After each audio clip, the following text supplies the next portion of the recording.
It is not unusual to want to rush when you approach your conclusion, and even experienced writers may fade. But what good writers remember is that it is vital to put just as much attention into the conclusion as in the rest of the essay. After all, a hasty ending can undermine an otherwise strong essay. A conclusion that does not correspond to the rest of your essay, has loose ends, or is unorganized, can unsettle your readers and raise doubts about the entire essay. However, if you have worked hard to write the introduction and body, your conclusion can often be the most logical part to compose.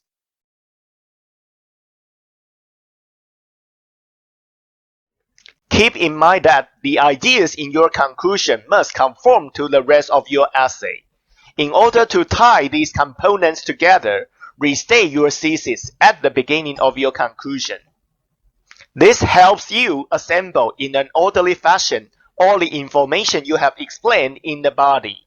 Repeating your thesis reminds your readers of the major arguments you have been trying to prove, and also indicates that your essay is drawing to a close. A strong conclusion also reviews your main points and emphasizes the importance of the topic. The construction of the conclusion is similar to the introduction, in which you make general introductory statements and then present your thesis. The difference is that in the conclusion, you first paraphrase or state in different words your thesis and then follow up with the general concluding remarks.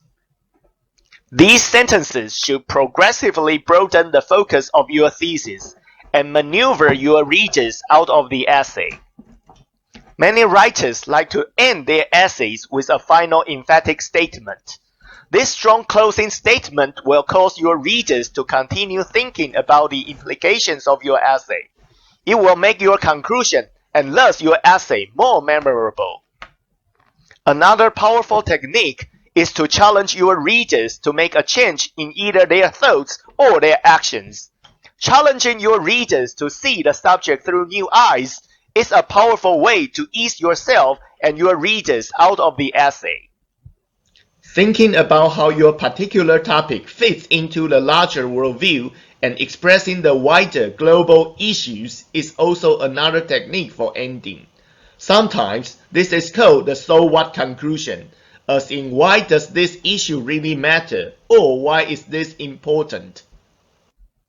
Remember that often when the instructor is reading your last paragraph, he or she is deciding on the grade for that paper. Thus, it's important to end your paper skillfully. When closing your essay, do not expressively state that you are drawing to a close. Relying on statements such as, in conclusion, it is clear that, as you can see, or in summation, is unnecessary and can be considered trite. It is wise to avoid doing any of the following in your conclusion. Number 1. Introducing new material. Number 2. Contracting your thesis. Number 3. Changing your thesis. Number 4. Using apologies or disclaimers.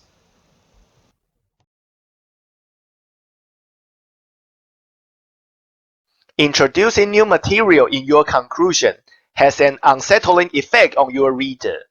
When you raise new points, you make your reader want more information, which you could not possibly provide in the limited space of your final paragraph.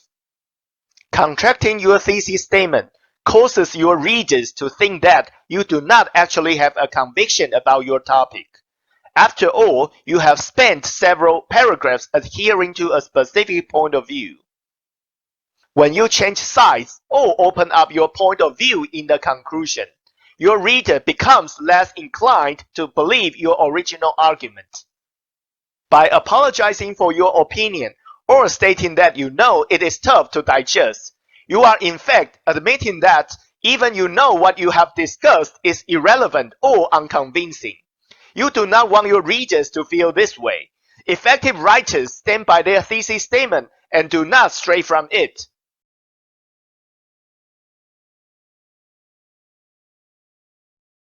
On the following slide, Mariah incorporates some of these pointers into her conclusion. She has paraphrased her thesis statement in the first sentence, which is underlined. In a society fixated on the latest and smartest digital technology, a consumer can easily become confused by the countless options and specifications. The ever-changing state of digital technology challenges consumer with its updates and add-ons and expanding markets and incompatible formats and restrictions, a fact that is complicated by salesmen who want to sell them anything. In a world that is increasingly driven by instant gratification, it's easy for people to buy the first thing they see. The solution for many people should be to avoid buying on impulse. Consumers should think about what they really need, not what is advertised.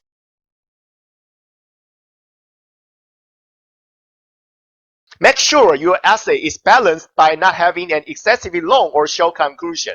Check that your introduction and conclusion match each other in length as closely as possible, and try to mirror the formula you use in each. Parallelism strengthens the message of your essay.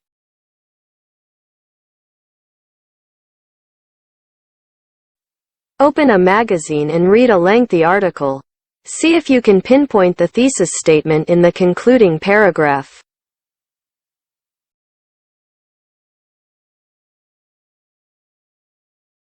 In your introduction, you tell readers where they are headed.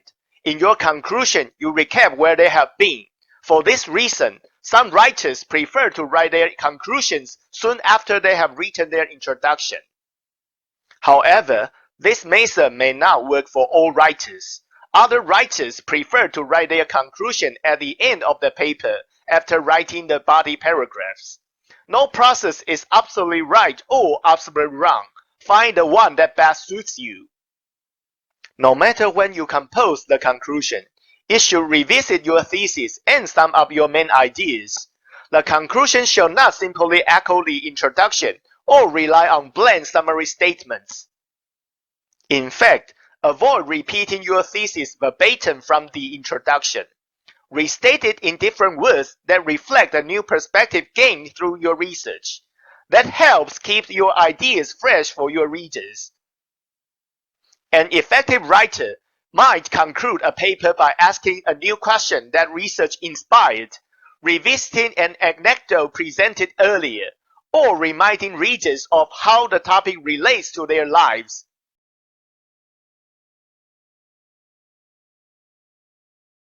When closing your essay, do not expressively state that you are drawing to a close.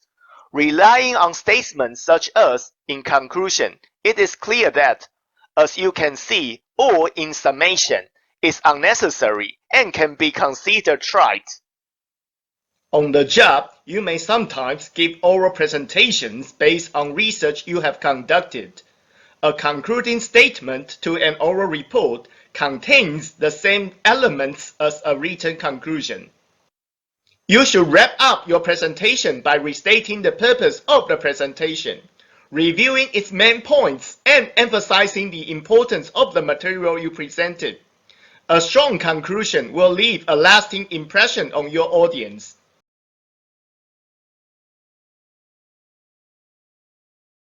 Generally speaking, write your conclusion last after you have fleshed out the body paragraphs. A conclusion that does not connect to the rest of the essay can diminish the effect of your writing. The conclusion should remain true to your thesis statement. It is best to avoid changing your tone or your main idea and avoid introducing any new material. Closing with a final emphatic statement or a thoughtful reflection provides closure for your readers and makes your essay more memorable.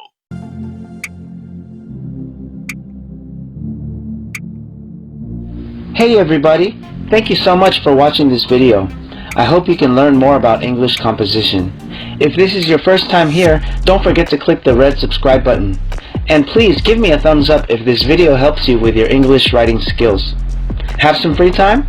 Why don't you watch another English lesson and share it with your friends?